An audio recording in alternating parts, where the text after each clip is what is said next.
Buenas tardes. Buenas tardes, bienvenidos otra vez a este auditorio de la Galería de las Colecciones Reales. En este caso, para hablar, como hemos visto en la pantalla, de una joya recuperada, uno de los edificios más representativos y más singulares que custodia Patrimonio Nacional, que es la Casa del Labrador. Hoy vamos a hablar entre Luis Pérez de Prada y yo sobre todo este proceso que ha sido apasionante, tengo que decir, Luis, pero también muy complicado. Ha sido una intervención muy delicada, compuesta a su vez por una suma de intervenciones, y vamos a intentar contarles ahora en qué consiste en qué ha consistido esta intervención. A mí ya me conocen, soy el director de la galería, pero quería presentarles a Luis Pérez de Prada, que es mi compañero, el director de Inmuebles y Medio Natural, es arquitecto por la Escuela Técnica Superior de Arquitectura de Madrid, tiene una trayectoria muy extensa en la empresa privada como arquitecto con un estudio y después, a partir del año 2002, empezó a trabajar como arquitecto en Patrimonio Nacional. Después fue jefe de arquitectura y desde el año 2022, 20 años después, sí, y con mucho conocimiento en la espalda, lo puedo asegurar, porque yo fui director de Inmuebles y Medio Natural durante 4 años y él fue pues, mi mayor ayuda, es una persona absolutamente fiel y con un conocimiento inmenso de la realidad de Patrimonio Nacional. Entonces, bueno, los dos vamos a intentar hablar de una manera muy distendida, entre amigos, digamos, ¿no?, de cómo fue el proceso de desarrollo de esta casa.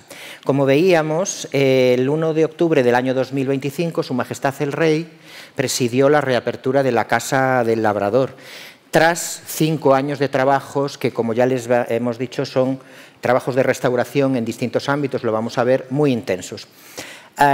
Realmente no es exactamente cierto que sean 5 años, porque hubo mucho tiempo de preparación anterior. Aquí vemos a Su Majestad el Rey en una sala muy singular de la Casa del Labrador, el Salón Grande, al lado del dessert de las Glorias de España, que trasladamos para la ocasión. Luego hablaremos de este aspecto.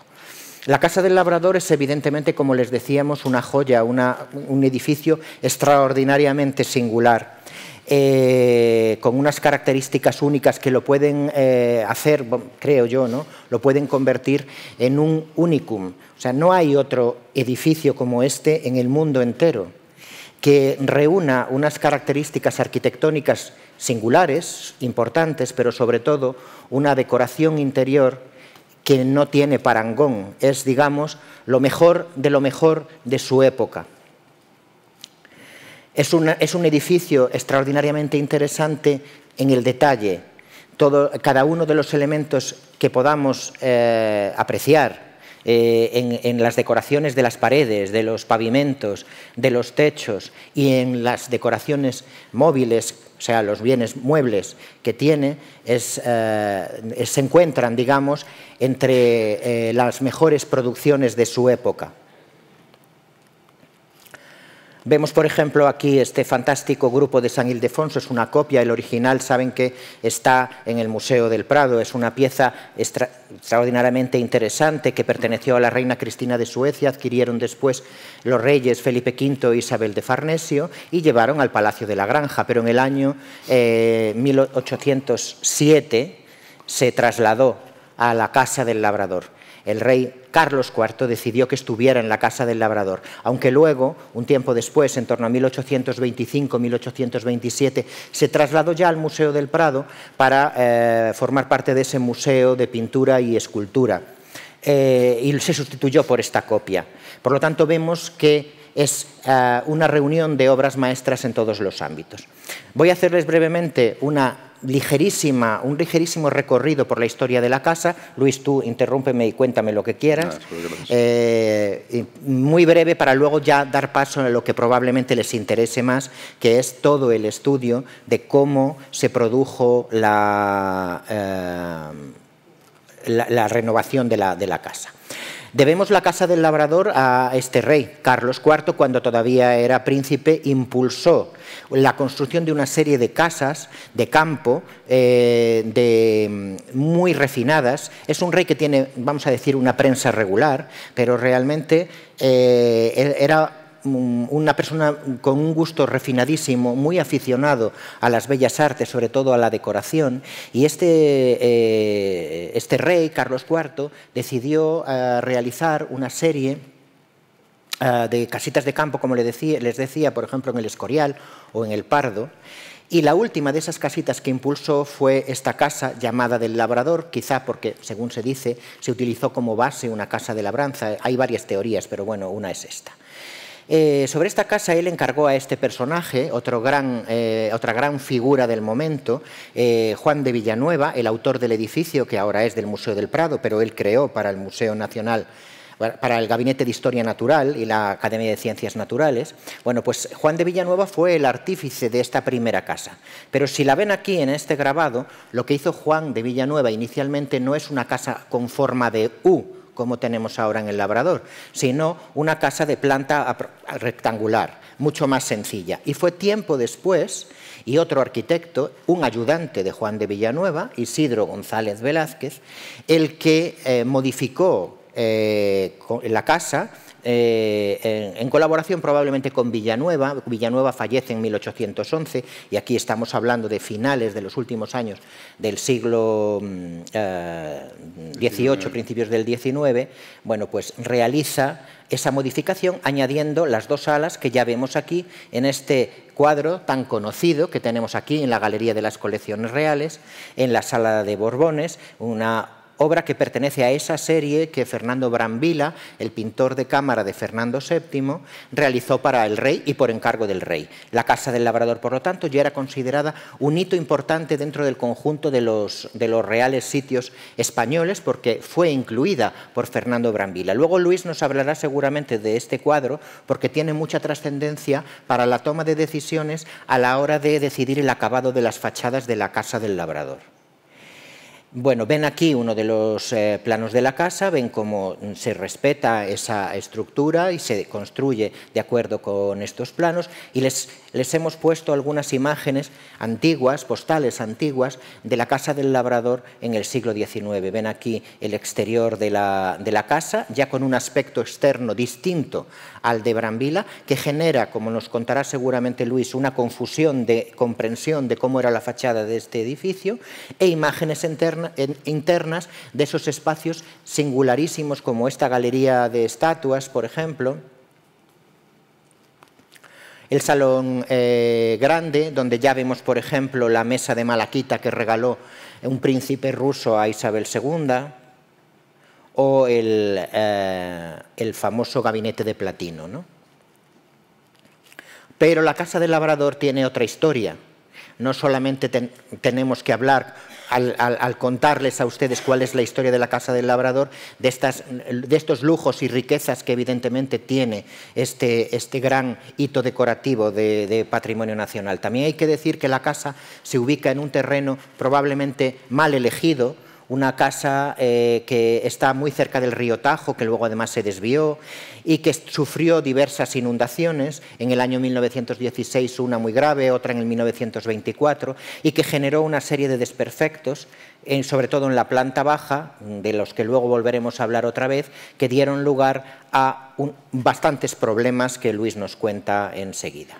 Entonces, Luis, ¿cómo fue la detección de estos desperfectos que tantos desvelos nos causaron? Bueno, Víctor, lo primero, agradecer la invitación para participar en esta conversación sobre la Casa del Labrador, y para mí es un placer porque volvemos a recuperar de alguna manera también el inicio de todo este trabajo que se hizo tan importante en la Casa del Labrador cuando tú estabas como director de inmuebles en ese momento. Y hablando de historia, pues efectivamente lo que formamos parte todos nosotros también es de la historia. Y es una historia muy larga, que bueno, ahora vamos a intentar contar los últimos años, que ha sido muy densa porque han ocurrido muchísimas cosas. Ante todo, y bueno, pues un poco como reflexión personal mía, a raíz también de lo que estabas planteando de esas imágenes diversas que hay de la Casa del Labrador en dos fases distintas, ¿no? Yo no sé si tengo la impresión que en un momento determinado se les fue de las manos esa decoración excesiva y realmente, bueno, uno de los problemas que vamos a ver de manera continuada es un inmueble con una edificación pobre y una decoración muy rica. Y bueno, pues esa sensación de que en un momento determinado esa distorsión de las dos partes, el interior y el exterior, es lo que hace que Isidro González Velázquez pues plantee primero la ampliación para poder bueno, pues disponer de más espacio, pero también esa nueva adecuación del exterior, esa nueva imagen que quizás fuera más adecuada para esas decoraciones interiores.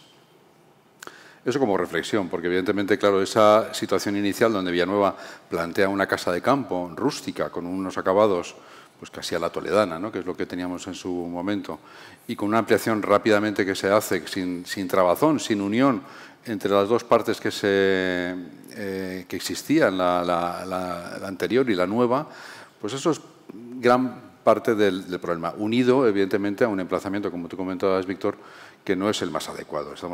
Pensemos que estamos al lado de un río y además, si paseamos mañana por Aranjuez, por el Jardín del Príncipe, y paseamos junto al río, pues ese no era el curso que tenía cuando se empieza a edificar la casa.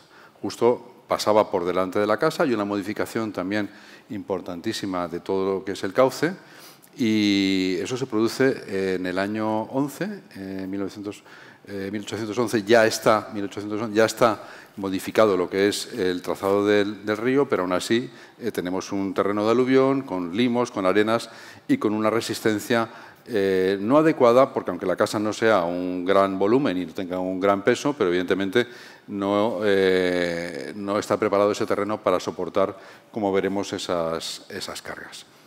Cuando hablábamos, evidentemente, de esa cercanía del río, también hablemos de las avenidas. Hoy tenemos sistemas de defensa frente a esas avenidas. Cuando se construye los pantanos de entre Peñas y Buendía, pues evidentemente en los años 40 del siglo pasado se empieza a regular lo que son las avenidas del río. Pero si vamos a la casa, en el primer pilar de la zona porticada, vamos a encontrar dos placas donde nos recuerdan que en 1916 y 1924 hay dos avenidas, dos riadas, que alcanzan pues la altura de metro y pico.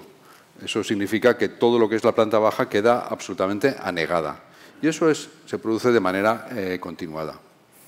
Decíamos, por tanto, un emplazamiento y una construcción quizás no la más adecuada para reflejar eso. ¿Qué ocurre? Pues evidentemente, o sea, como decía al principio, somos parte de la historia, porque los problemas que tiene en este caso esta edificación no surgen, no nos aparecen, Víctor, cuando empezamos a hablar de esto hace 5 años o 6 años, sino vienen mucho más atrás. Prácticamente cuando se termina la casa ya empiezan a detectar fisuras, grietas, que les obliga a hacer algún tipo de reparación. Y todo eso va increciendo hasta que a principios del siglo XX el arquitecto de Palacio, Repullés, ya hace una primera operación de recalce. Recalce significa coger la cimentación del edificio e intentar mejorarla, porque lo que tenía en ese momento el edificio era una cimentación a base de lo que conocían cuando se construye la casa. Son elementos de madera, postes de madera hincados en el terreno, con un entramado justo por encima de ellos, y encima de esos entramados se construye ya una fábrica de ladrillo formando arcos de descarga para apoyar lo que es la casa. Evidentemente, la madera funciona muy bien cuando está en unas condiciones estables, cuando está sumergida permanentemente o cuando está al aire, pero si tiene variaciones de humedad, pues acaba teniendo pudriciones. Y eso es lo que ocurrió con esta cimentación de la casa. Ocurrió que, evidentemente, empezaron a aparecer fisuras y grietas. Algunas, las podemos ver aquí en estas imágenes que se fueron descubriendo, pero eso apareció ya, como decía, a principios del siglo XX.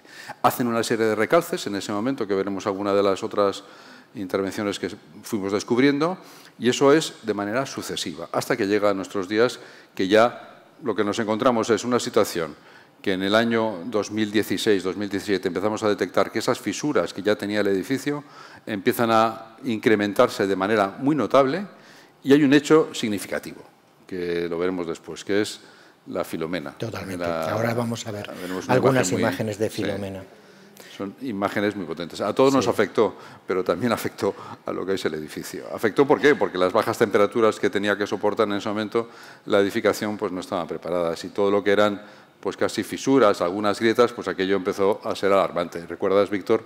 Pues claro que nosotros en ese momento teníamos un seguimiento ya sobre la casa. Mirad, ahí, por ejemplo, las grietas estas que se iban detectando y que, como Luis dice, tienen una larga historia, afectaban a distintos elementos del edificio. Afectaban, por ejemplo, a los elementos de recubrimiento de la fachada, ¿no? Y ahí veis cómo, bueno, pues había elementos de medición para... Se iba controlando todo eso. Hicimos una serie de intervenciones para controlar esos movimientos, unos fisurómetros, con tecnología avanzada, porque queríamos tener datos absolutamente ciertos.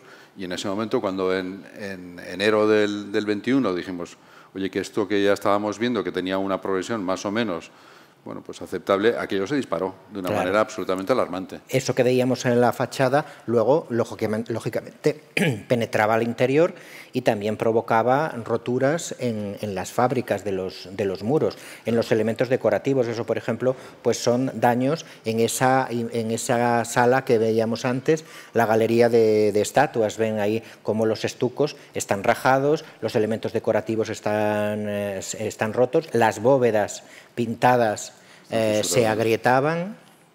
Claro, el problema que teníamos allí es que una edificación con esa situación y con esos movimientos, lo que hacía era repercutir todo eso en las decoraciones interiores, que son absolutamente frágiles. Estamos hablando de sedas, de estucos, de pinturas, bueno, de una serie de elementos, de zócalos de madera. Todo eso empezaba a reflejar esos movimientos que tenía la casa. Y eso es lo que alarmó, porque vimos en un momento determinado que eso igual no tenía vuelta atrás. O sea, si había un desprendimiento en la bóveda de la sala de compañía, bueno, pues la recuperación de aquello era mucho más costoso y doloroso que poder actuar en ese momento. Y eso fue lo que planteó una actuación importante que empezamos el 11 de febrero del 21, después de la Filomena. Lo que pasa es que lo que antes comentábamos, que yo creo que es muy importante, ¿no, Luis?, es que esa actuación que ya vimos en un momento determinado, que era irreversible, o sea, o actuábamos con una intervención de emergencia o la casa podía partirse,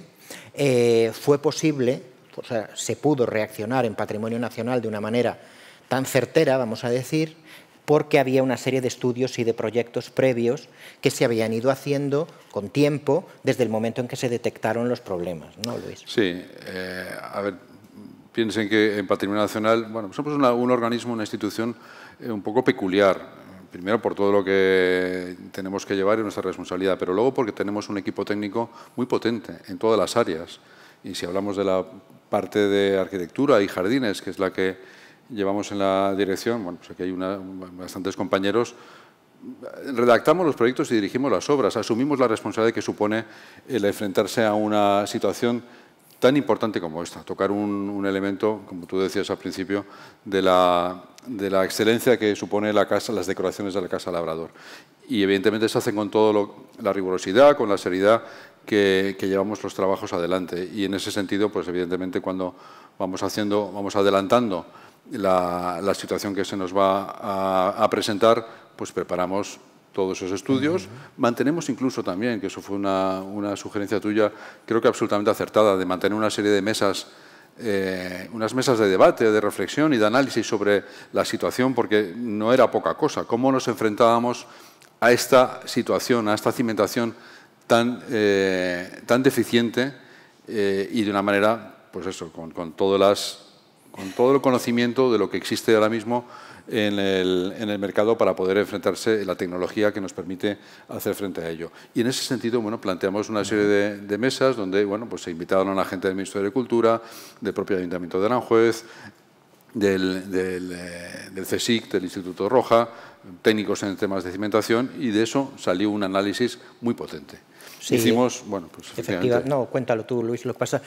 Tienen que perdonarnos, pero es que el PowerPoint debe de estar preparado para que pasen las diapositivas automáticamente y les estoy volviendo un poco locos, pero bueno, entre adelante y atrás, pero bueno... las imágenes tienen que ver con lo que estamos contando. ¿Has visto antes una imagen donde aparecen unos polígonos con colores? Bueno, eso realmente es cuando vamos al médico, nos hace una prueba, una tomografía en nuestro cuerpo, pues lo mismo se hace con el terreno. Y también conseguimos averiguar, en función de lo que son los tonos, cuál es la resistencia, cuál es la capacidad que tiene ese terreno.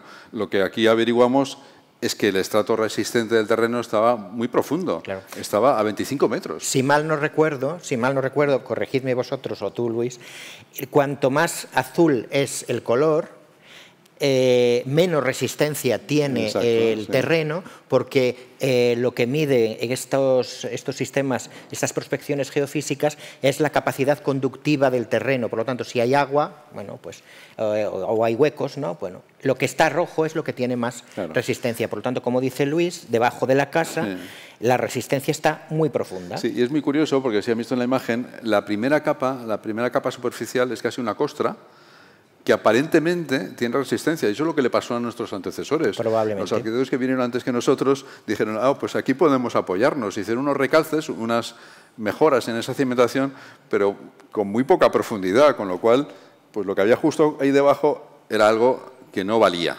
Y de ahí vienen pues esas situaciones que tenemos o que tuvimos en ese momento. Y después yo creo que tuvo también bastante trascendencia el hecho de que antes de hacer la obra de emergencia, cuando ya vimos que o hacíamos la obra de emergencia o no asegurábamos la conservación de la casa, sí se había reflexionado en torno a qué sistemas de cimentación podrían ser los mejores, los más adecuados para esta casa en este terreno.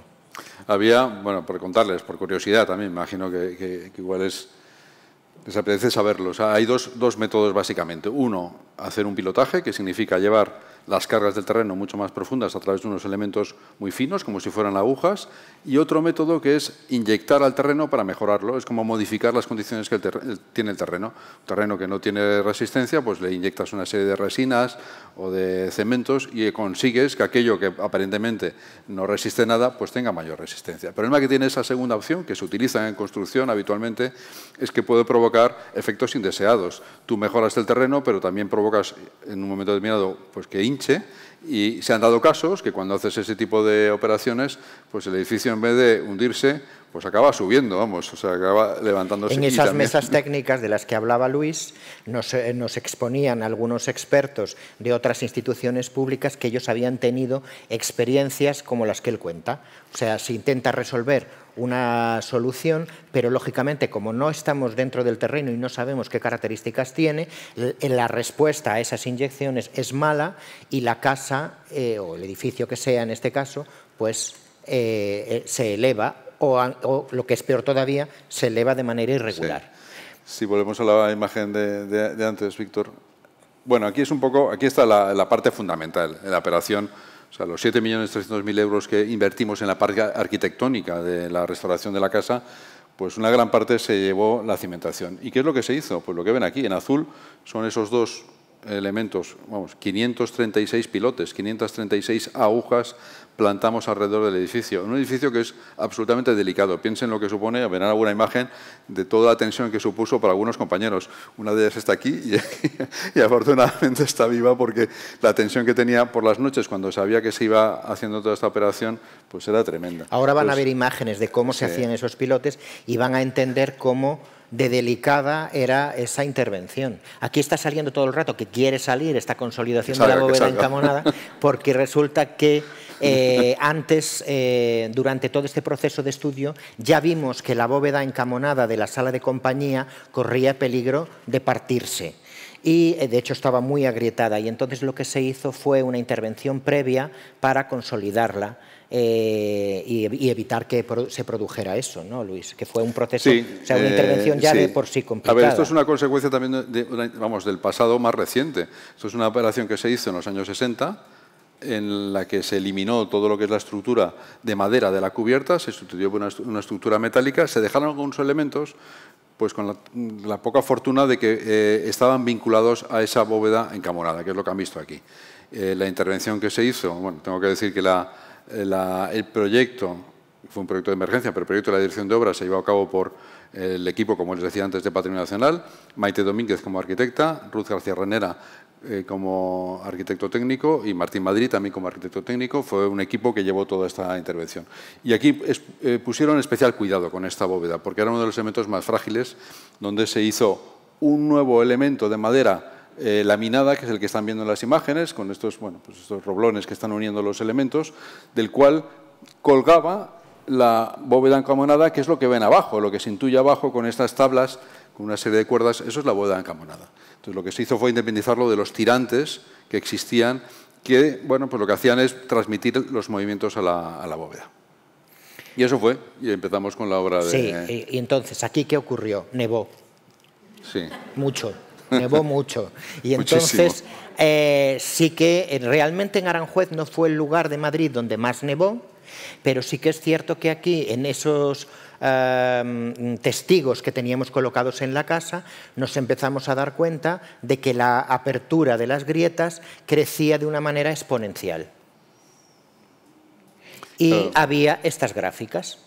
Entonces es como, bueno, pues como la tensión, ¿no?, que te sube de repente, pues aquí pasaba lo mismo. O sea, estos son gráficas que van marcando los movimientos que había de apertura o de cierre de cada una de las fisuras y ven que en los últimos momentos pues todos ellos tendían a abrirse de una manera importante, poniendo en riesgo estas decoraciones que comentábamos antes. Entonces, planteamos la intervención de emergencia. La intervención de emergencia en una casa tan delicada, como hablábamos al principio, con unas decoraciones tan singulares, solamente era posible si, lógicamente, primero evacuábamos todos los objetos que tiene la casa en el interior. Por lo tanto, se hizo una labor de retirada de todas las obras de arte que están en la casa, que fueron llevadas al lugar que nos pareció más adecuado, el Palacio Real de Aranjuez. Aquí ven una imagen de los distintos bienes culturales que se podían mover y que fueron embalados y trasladados a las salas de la planta baja del Palacio Real de Aranjuez, porque nos parecía que era no solamente el lugar más cercano que teníamos disponible, sino además también el que podía tener unas condiciones medioambientales y de conservación más parecidas a las de la Casa del Labrador.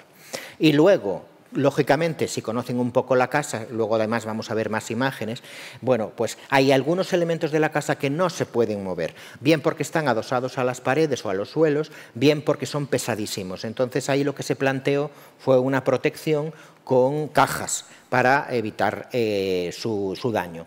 Luego, además, ven que todas las decoraciones de las paredes tenían que ser protegidas porque, lógicamente, se podía generar polvo, etcétera, etcétera.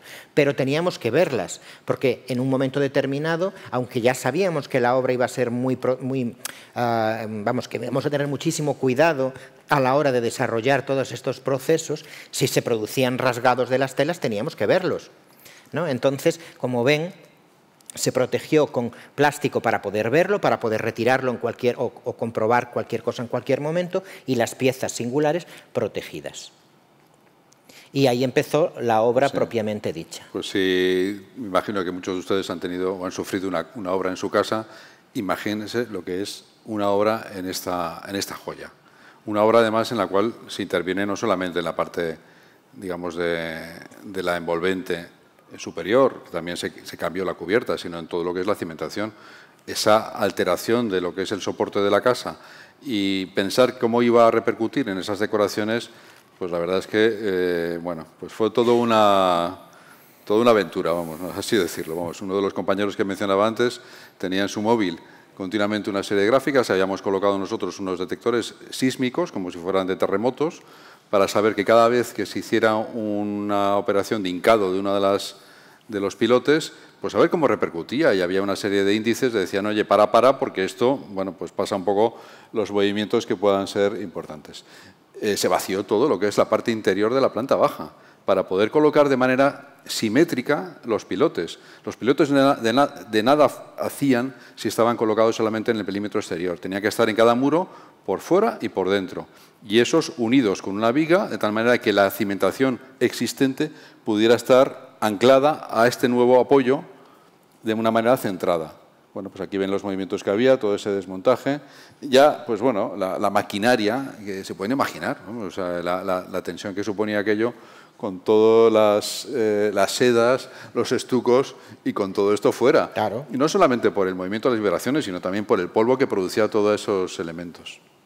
Y por eso verán en muchos casos pues todo aquello cubierto, como si fuera una escultura de estas de Cristo, ¿te acuerdas? Sí, Las que se sí, veían, luego van a ver una teníamos foto imágenes parecida. que son realmente curiosas, ¿no? Bueno, pues la maquinaria, que también fue condicionante, o sea, que esto al final, bueno, pues tienes que saber qué es lo que cabe por las puertas de la casa para poder meter dentro y poder meter los pilotes en el interior de la casa. Esos son los tubos, ¿no? De Sí, las hay dos agujas tipos, hay dos familias que de decía. pilotes. Hay unas que llegan hasta 15 metros, que son de 15 centímetros de diámetro, y otros de 30, más potentes, que están en las esquinas colocados.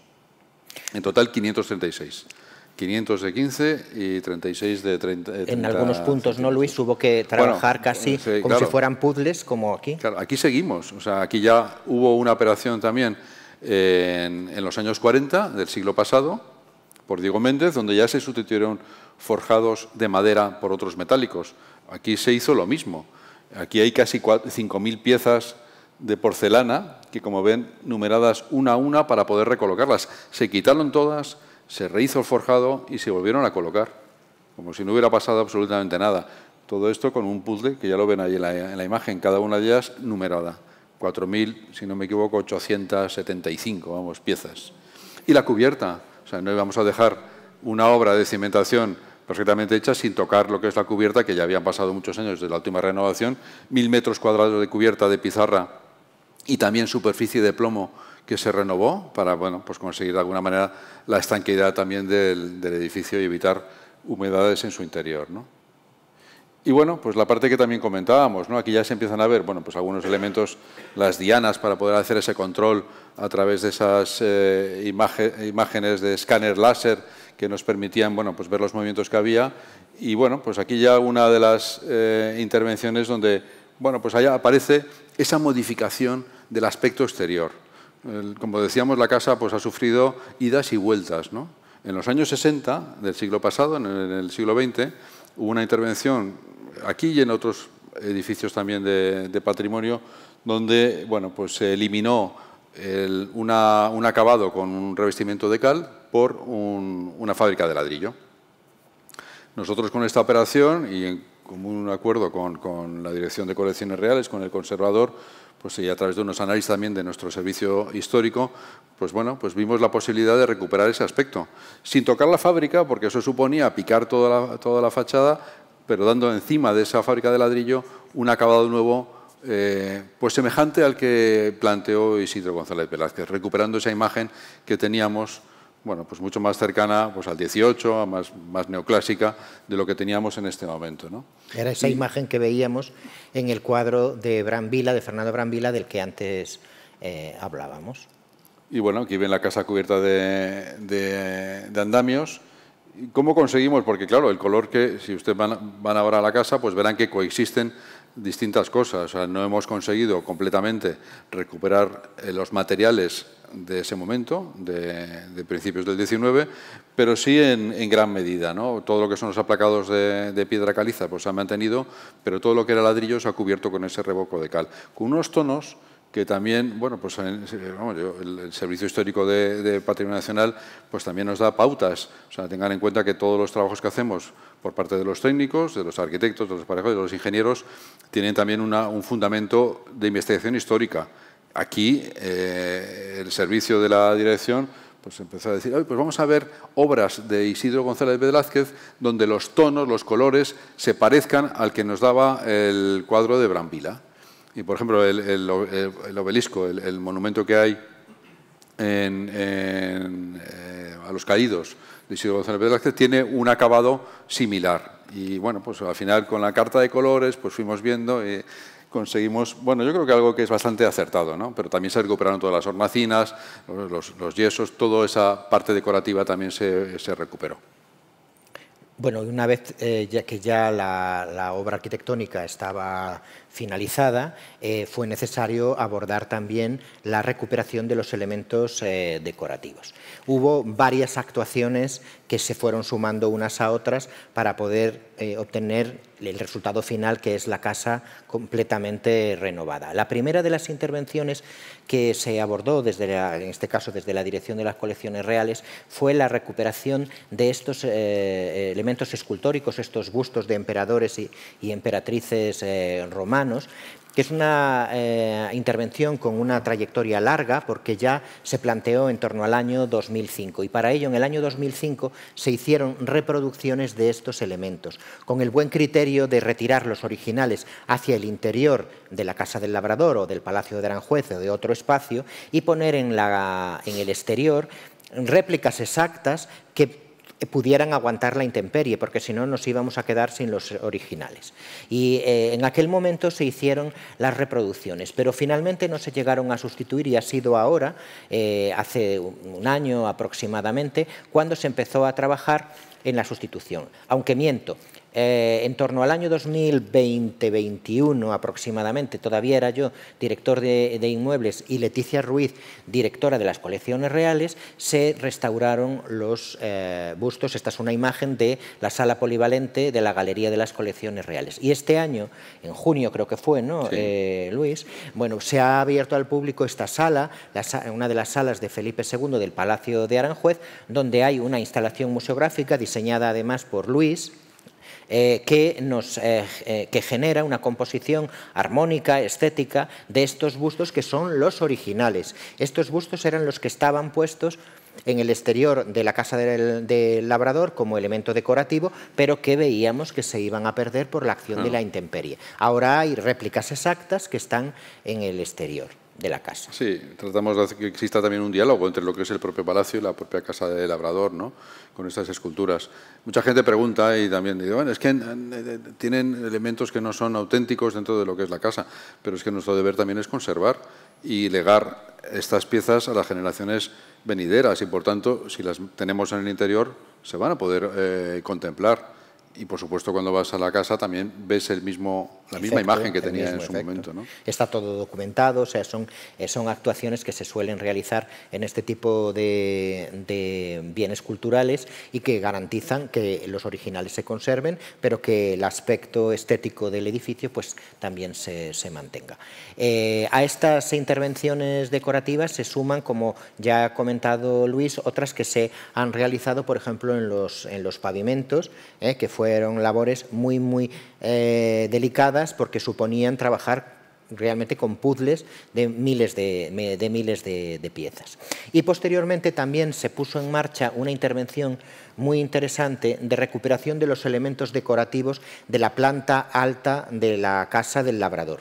Tengo que decirles que estos elementos se encontraban en bastante buen estado de conservación, porque a finales del siglo XX y en los primeros años del siglo XXI, pero sobre todo entre 2003 y 2005, más o menos, se hizo una campaña de intervención en la mayoría de las salas principales de la Casa del Labrador, y por tanto el estado de conservación era bueno. Pero ¿qué ocurre? Como decía antes Luis, todos estos elementos sufrieron esa acción de deterioro y se presentaban desperfectos. Pues, por ejemplo, había sedas que estaban rasgadas, aunque las sedas, como son elásticas, aguantaron muy bien, pero había elementos que estaban rasgados, había deterioros en las carpinterías que no cerraban o estaban desvencijadas en algunas de ellas, había elementos volumétricos que habían saltado, etcétera, etcétera. Entonces, se contrató desde la Dirección de las Colecciones Reales una intervención de recuperación de todos esos desperfectos, que comenzó, como hablábamos anteriormente,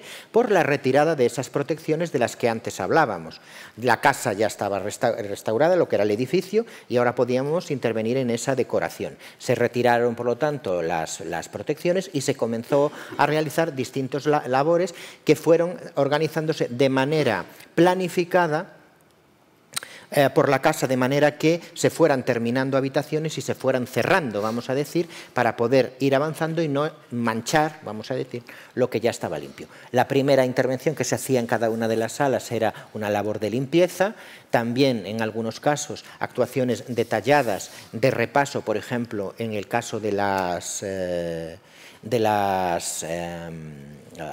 sedas, recuperación cromática en algunos aspectos, recuperación volumétrica, porque tenemos que tener en cuenta lo que les decía, había una serie de aspectos que saltaban, O, por ejemplo, en este caso, la restauración de las carpinterías para intentar no solamente que se recuperaran desde el punto de vista físico, sino también funcional. Las carpinterías tienen que funcionar como tal y, por lo tanto, bueno, pues ese trabajo se hizo. Por otra parte, también hubo otra intervención muy interesante que se enlazó con el regreso de los bienes culturales que se habían llevado antes al Palacio de Aranjuez. ¿Recuerdan? Bueno, pues una parte muy importante, pero no integral, de los bienes culturales que había en la casa. En la casa había como unos 800 bienes, más o menos, y regresaron como unos casi 700, porque había algunos que se habían ido llevando a lo largo del tiempo y ya no correspondían a los que había tenido Carlos IV o Fernando VII en la Casa del Labrador. Y entonces se decidió que fuera esta presentación que hemos hecho ahora lo más pura posible. Una de las actuaciones más importantes que añadimos fue el montaje de este desert de las Glorias de España, diseñada por el arquitecto Isidro González Velázquez, del que habíamos hablado anteriormente, que, como ven, entona y responde estupendamente a lo que es la casa, porque fue hecho para ahí. Estuvo expuesto aquí en la Galería de las Colecciones Reales, pero bueno, está ahora en el lugar para el que fue creado. Pues fue trasladado en todas estas cajas que ven aquí. Son las cajas que contienen en su interior los distintos elementos que componen el desert de las Glorias de España, y que en julio de este año se montó allí se llevó espectacular, la verdad es que es una pieza... Sí, estupenda. Pero para ello son muchas cosas. Para poder presentar esto en una situación de extraordinaria riqueza y originalidad, ¿no?, se necesitan muchos ajustes, porque, por ejemplo, la mesa que soporta el desert era la que sostenía el desert de Baladier en la Sala de la Banda del Palacio Real de Madrid, pero era más corto que el desert de las Glorias de España. Entonces tuvimos que suplementar la mesa, porque es una muy buena mesa que queríamos seguir utilizando. Y por último, sí que quería contarles un poco también una última intervención que también no se ha hecho, se está haciendo en la Casa del Labrador, y que es la recuperación de las decoraciones de telón pintado al temple de la planta baja, que veíamos una fotografía anteriormente de cómo había estado estas salas afectadas por las inundaciones. Bueno, pues se ha contratado la recuperación de los telones de 6 salas que fueron retirados de la casa en el año 1958, conservados en el Palacio Real de Aranjuez. Durante mucho tiempo se pensó que eran irrecuperables, pero con la tecnología que ahora tenemos, bueno, pues se están recuperando y ya se han colocado en 2 de las salas. Aquí ven a los restauradores de la empresa El Barco, que es la que ganó el concurso para la restauración de estos telones, que están trabajando todavía ahora en esa recuperación. Como ya les digo, ya están colocados en la casa los telones de 2 salas, están colocando ahora los de una tercera, y a mediados del año que viene estarán ya todas, y se podrán ver todas las salas de la planta baja de la Casa del Labrador recuperadas. Para terminar, lo que les queríamos mostrar son algunas imágenes de cómo ha quedado la casa. Si no han ido a verla, pues les recomendamos que vayan. Es una visita fantástica y que yo creo que, bueno, ¿verdad, Luis?, que merece la pena. Vale la pena, sí. Merece la pena. Vale la pena por el jardín. Está un paseo visitable. por el jardín. Nos lo puede decir la directora de Actos Culturales, que está aquí, pero está visitable. Los viernes, sábado y domingo es una visita guiada. Se hacen visitas de 12 personas, porque los espacios de la planta alta de la Casa del Labrador son delicados. Es un lujo el propio jardín, porque también, además de la intervención que estamos contando de la Casa del Labrador, también se han hecho actuaciones, no de la misma entidad, pero también en todo lo que es el entorno de la propia casa, en la parte de jardinería. Y también, bueno, pues es un placer llegar hasta allí. Y además, bueno, la intervención paisajística que se ha llevado desde la Dirección de Inmuebles y Medio Natural, pues tiene en cuenta la historia del espacio, la relación con el edificio. Bueno, un poco está acorde con el mismo criterio, ¿no? Eso es.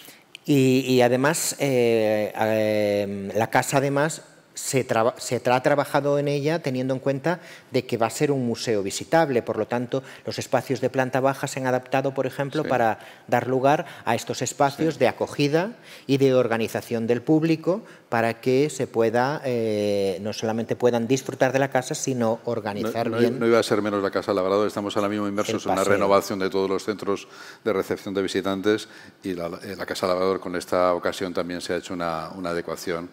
Bueno, pues un nuevo espacio que es el que antes no se visitaba y ahora se accede por este punto, que eran las antiguas cocinas de la casa. Hay un audiovisual también. Se pueden ver, esta es una de las salas que les hablaba anteriormente de la planta baja, decorada con telones, en este caso es de Japelli, y ven que tiene una inspiración arquitectónica y perspectiva, ¿no? La sala es muy pequeña, pero cuando ustedes están dentro parece mucho más grande. Y luego, bueno, las grandes salas históricas del interior totalmente recuperadas y preparadas para la visita pública. Esta es la galería de estatuas. Es que no queda un solo centímetro sin que se haya ocupado, si se haya tratado dentro de la casa. El salón de billar. Esta es la sala de compañía de la que hablábamos antes, la que estaba más afectada por los deterioros y que requirió esa intervención anteriormente, que antes le decíamos. El salón grande, que también en algunos lugares pues a lo mejor lo pueden ver en la bibliografía como salón de baile, porque con Alfonso XIII se decidió convertir este espacio en un salón de baile, aunque originalmente no lo fue.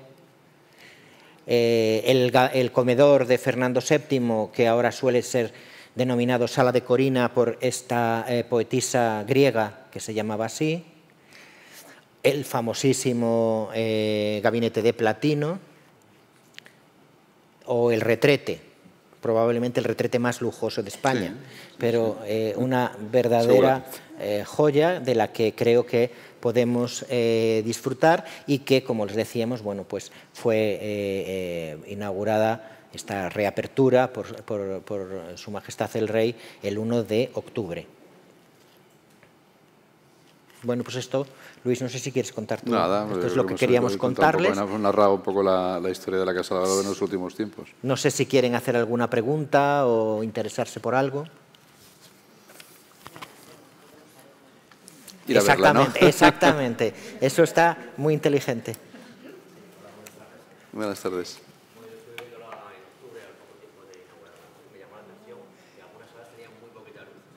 Sí. Sí. Muy tenue. Claro, a ver,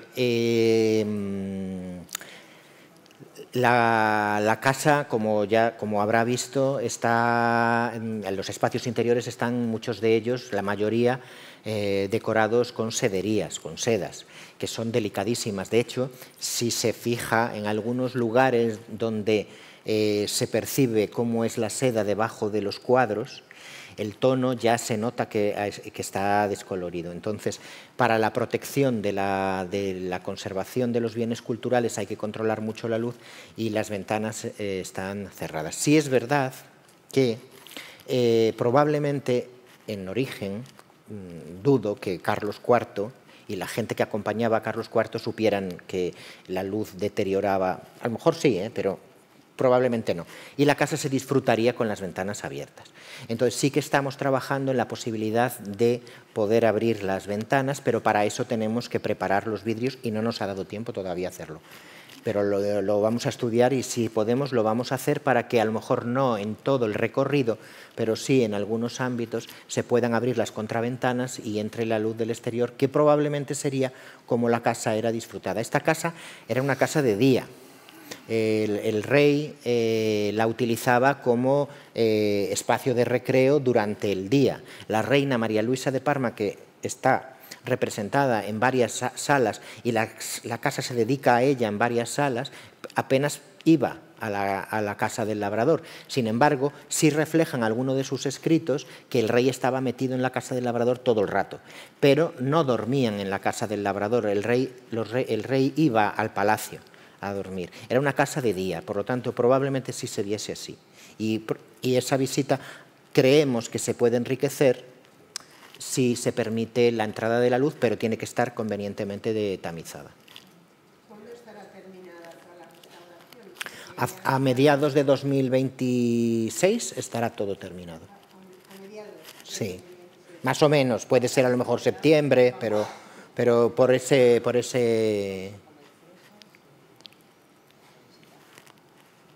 Una pregunta. Esther.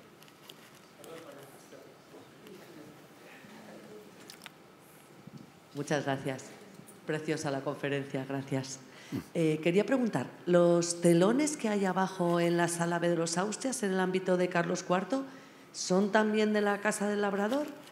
¿Y por qué? Son de la Casa del Labrador, pero bueno, eso realmente quien te puede contar con pelos y señales eso es Pilar Benito o Lourdes de Luis. Creo que son piezas que se hicieron para la Casa del Labrador, pero que finalmente no llegaron a colocarse en la Casa del Labrador. Pero sí están, tienen todo toda la carga conceptual de la casa. Gracias. Y también, Esther, te permiten un poco hacerte una idea de esa riqueza cromática que tendrían las colgaduras originales, que ahora nos parecen, es que son evidentemente una maravilla, pero tenemos que imaginárnoslas con unos colores mucho más subidos.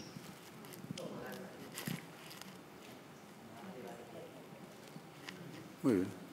Pues muchas gracias, ¿no? Bueno, pues muchas gracias por venir.